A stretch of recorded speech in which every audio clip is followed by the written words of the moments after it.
As pessoas, elas são robôs, cara. E elas acham que elas estão fazendo certo porque a maioria das outras pessoas também estão. Mas temos que lembrar que a massa, ela geralmente perde em tudo. A massa perde nos investimentos, a minoria vence uma prova de atletismo, a minoria vai ganhar muito dinheiro. É sempre a minoria. Não porque existe uma opressão, mas é porque são poucos que ousam pensar diferente e ousam executar diferente. E tem coragem e disciplina para manter isso por longos períodos.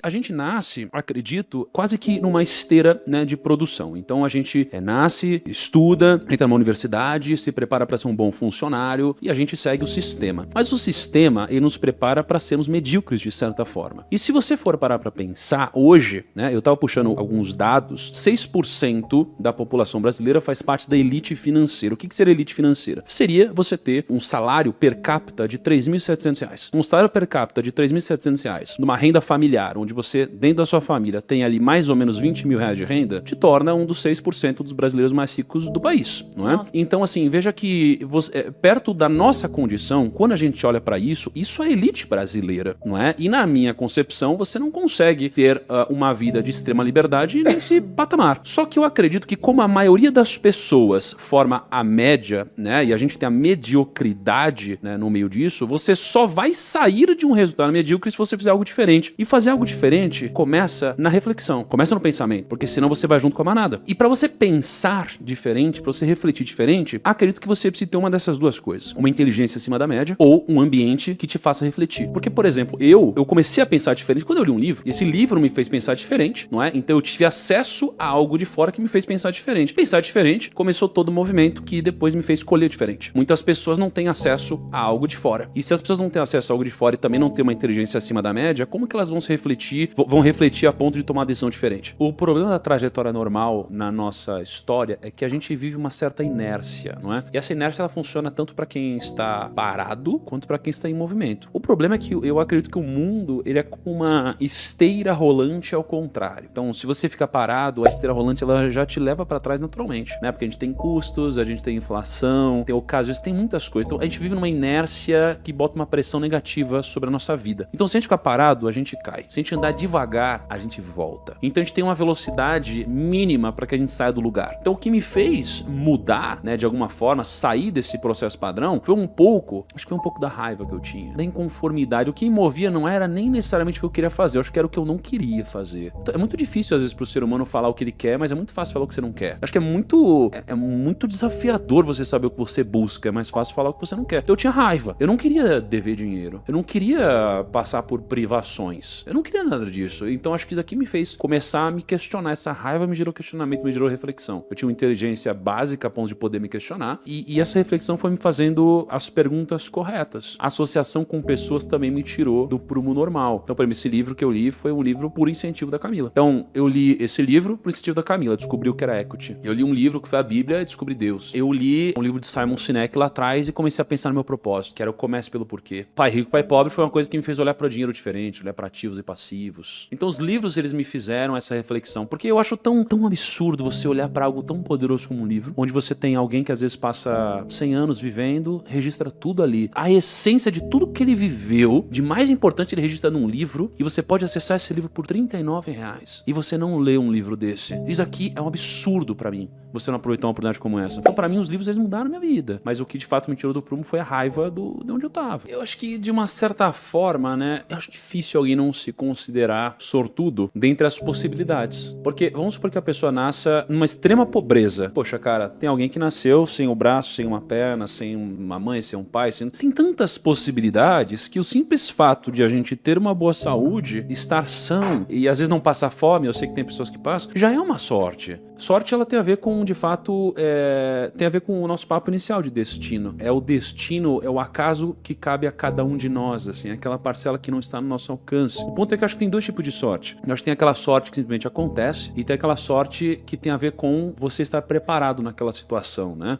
Eu acho que pequenos momentos que as pessoas acreditam a sorte da minha vida vieram da minha preparação e do meu trabalho diligente e excessivo e que eu estava pronto para aproveitar de alguma forma. Então veio o evento do Robert Kiyosaki aqui no Brasil. Quando ele veio e você foi no evento, eu estava bem posicionado a ponto de a gente se conhecer. Se eu não tivesse, talvez a gente nem teria se visto. Então tiveram vários momentos onde eu aproveitei. O ponto é, a gente gente pode fazer um pouquinho de sorte também, de fato, né? Tem muitas ocasiões na nossa vida e quando a gente tá preparado para isso, né? Você tem aquele encontro incrível lá da sorte da preparação com a oportunidade. Uma frase do Sêneca, que ele fala que sorte é quando a oportunidade encontra o homem preparado. Cara, eu sempre tive uma inclinação, de alguma forma, pro dinheiro. Eu comecei a minha busca no mercado financeiro porque eu queria de fato ficar rico. Não tinha outra explicação. Eu não comecei porque eu queria mudar a sociedade ou porque eu tinha um propósito bonito. Eu era um cara, acho que muito perdedor na vida, assim. Eu era muito perdedor. Na escola, sabe? Eu era aquele cara que não era chamado no time do futebol, não era o cara com os amigos, bullying, tudo isso. Eu lembro, né, de uma cena num colégio antigo, né, que eu estudava, que era o Galileu Galilei, assim. Tinha eu e um amigo, assim, e todo mundo excluindo a gente querendo fazer parte da conversa e eles excluindo a gente, não queriam andar com a gente, etc. E como eu acho que eu era perdedor em muitas coisas na vida, eu acho que eu encontrava de alguma forma jogos que eu pudesse ganhar. Isso foi muito importante na minha trajetória, encontrar as brigas que valia a pena comprar. Porque se você quer jogar num jogo onde você já parte da premissa que você vai perder, você tem muito mais dificuldade pra ganhar, não é um jogo onde vai valer a pena o seu esforço. Então acho que isso tem muito a ver com encontrar o seu talento. Essa é uma parada interessante, a gente fala de modelagem humana, né? Tem uma passagem muito interessante, né? Que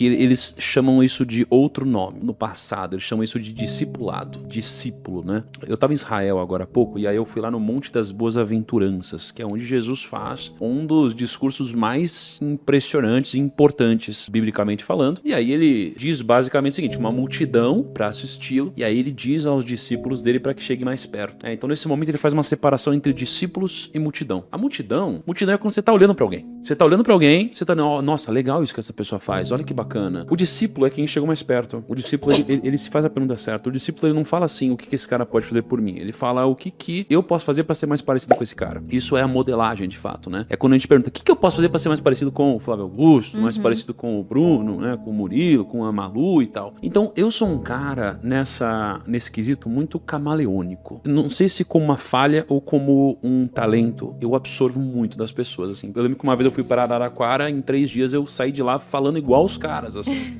Sabe? Falando igualzinho os caras, assim. Eu passo um tempo com alguém, eu começo a ser muito parecido com essa pessoa. E eu tive muitas fases.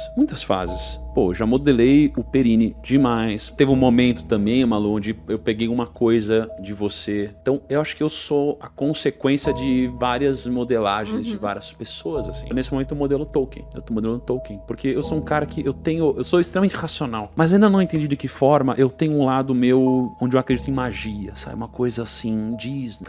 Eu tenho esse lado meu. Eu tenho deixado isso aflorar muito. E eu acho que, de certa forma, um pouco do que me trouxe até aqui foi esse pensamento um pouco mais lúdico das coisas, sabe? Quando a gente faz um desafio, um mapa mental. Então, nesse momento, eu tô me permitindo ser mais parecido com o Tolkien nesse sentido, sabe? De misturar um pouco dessa lógica com esse outro lado. Modelei um pouco Elon Musk recentemente. Ele me inspirou muito, cara. Ele mostrou que você não precisa pisar em ovos. E claro que você não vai ser amado por todos, mas você nem deve ser amado por todos. Então, ele chegou no Twitter, pum, vou fazer isso, pá. Caraca, é isso mesmo. Eu peguei e comecei a não pisar mais em ovos, assim, em conversas. E foram conversas libertadoras que eu tive desde esse momento. E aí fica a reflexão pra você que está em casa sobre quem você está modelando, com quem você está convivendo e com quem você está... Aliás, quem você está modelando no final. Vamos completar coisas óbvias aqui. Não gastar mais que você ganha, anotar os seus gastos antes de fazê-los, investir assim que entra o seu salário. Tem um controle financeiro. Tem um controle financeiro. Não comprar passivos, comprar ativos. Cara que ele quer comprar, por exemplo, um carro e ele tá endividado e o carro não é para trabalho, o carro é por luxo. Pô, o carro vai dar manutenção, vai ter IPVA, etc. Tem gastos. Coisas que vão gerar gasto. Então, essas coisas muito óbvias, né? Assim, não ter conhecimento financeiro para escolher uma boa aplicação, um bom investimento, não ter uma metodologia de investimento consistente. Tudo isso que é óbvio que a gente deve saber, mas não é tão simples saber. Mas se você sair do óbvio, eu acho que eu falaria um negócio que a gente de alguma forma pincelou nesse episódio, que é o seguinte: é a falta de profundidade e coragem de refletir. Eu acho que esse é o principal. Eu li um livro recente, umas 3, 4 semanas, que eu achei muito interessante. Porque o nome do livro é Jesus e Sócrates,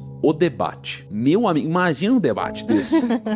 Então, só daqui já me gera algo que me instiga demais. Eu falo, poxa, legal, vamos ver, porque o Sócrates tem um método socrático, que é onde ele faz pergunta o tempo todo, e esse tipo de pergunta gera muita reflexão. E Sócrates diz, só sei que nada sei, porque de fato, cara, quanto mais você pergunta, mais você descobre sobre algum assunto, mais você percebe que você não tem a resposta óbvia pra tudo. Então esse livro me chamou muita atenção. É um livro que eu recomendaria agora. O que eu tiro desse livro? Assim, primeiro tem um desfecho muito interessante, que eu não vou dar um spoiler do final do livro, que é muito legal. É o que o questionamento te traz como conclusão, mas isso me trouxe pra vida o como eu deveria ser mais socrático em tudo. Então hoje, quando eu tô gravando um podcast, não na posição de, entre aspas, entrevistado, mas na posição de entrevistador, eu questiono coisas que parecem obviedades. Porque quando você questiona as coisas que parecem obviedades, você percebe que elas não são. E eu percebo que se você não questiona coisas que parecem óbvias no seu dia a dia, você nunca vai fazer algo diferente. Porque tem coisas que são muito simples, que parecem muito óbvias. Por exemplo, por que você acorda 9 da manhã? Ah, é porque eu sempre acordei 9 da manhã. Por que você chega no horário que todo mundo chega no trabalho? É porque todo mundo chega no trabalho. Tá, mas você deveria chegar no horário que todo mundo chega no trabalho? Não, mas senão vão falar que o meu chefe tá me explorando. Tá, mas se ele tá te explorando, então significa que isso só seria um benefício pra ele você chegar mais cedo? Então, assim, quando você começa a se questionar as coisas que parecem óbvias pra você